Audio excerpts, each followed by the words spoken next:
അയ്യേ ഇത് നോക്കിയേ, കൊച്ചു കുട്ടികളെ പോലെ മഞ്ഞിൽ കളിച്ച് സ്നോമാൻ ഉണ്ടാക്കാൻ ശ്രമിക്കുന്നത് 3 കുട്ടികളുടെ അപ്പനും അമ്മയാണ്.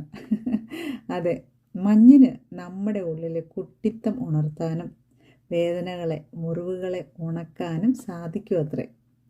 എല്ലാവർക്കും അങ്ങനെയാണോ എന്ന് ചോദിച്ചാൽ എനിക്കറിയില്ല കേട്ടോ, പക്ഷേ എൻ്റെ കാര്യത്തിൽ ശരിയാണേ. ചെറിയ ചെറിയ വയ്യായികളൊക്കെ ആയിട്ട് ഒരു മുക്കിൽ കൂനിക്കൂടി ഇരിക്കുകയായിരുന്നു ഞാനേ. പെട്ടെന്ന് അപ്രതീക്ഷിതമായിട്ടാണ് ഈ മഞ്ഞ് വീഴാൻ തുടങ്ങിയത്. അപ്പോഴേക്കും നമ്മൾ പതിയെ അങ്ങോട്ട് ഉണർന്നു. തണുത്ത് വിറച്ചിരുന്ന ഞാൻ മഞ്ഞിനെ തൊടാൻ ആഗ്രഹിച്ചു. എൻ്റെ ആഗ്രഹത്തിന് എപ്പോഴും കൂടെ നിൽക്കാറുണ്ട് എൻ്റെ അച്ഛനും മക്കളുമൊക്കെ.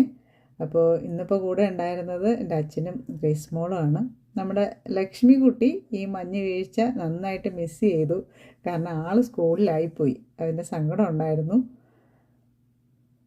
ഞങ്ങളുടെ ഗാർഡനിലിരുന്ന് ഞങ്ങൾ സ്നോബോളും സ്നോമാനും ഒക്കെ ഉണ്ടാക്കി കളിച്ചപ്പോഴാണ് നമ്മുടെ കാറിൻ്റെ അവസ്ഥ എന്തായിരിക്കുമെന്ന് ആലോചിച്ചത്.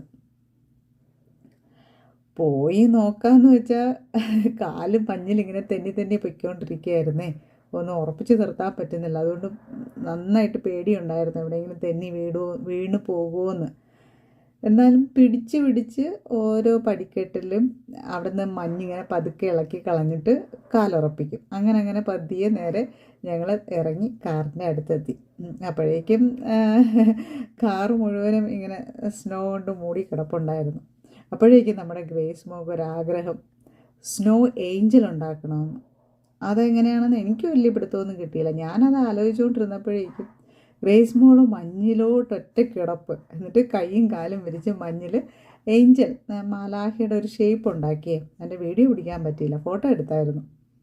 നല്ല തണുപ്പായതിനാൽ ഞങ്ങളുടെ അയൽവാസികളൊക്കെ പുറത്തിറങ്ങാതെ വീട്ടിനകത്ത് തന്നെ ഇരിപ്പുണ്ടായിരുന്നു. പക്ഷേ നമുക്ക് കിട്ടുന്ന ഈ കുഞ്ഞു സന്തോഷങ്ങൾ അത് നഷ്ടപ്പെടുത്താനില്ലാത്തത് കൊണ്ട് മനസ്സ് നിറഞ്ഞ് ഞങ്ങൾ മഞ്ഞിൽ കളിച്ചു ആസ്വദിച്ചു.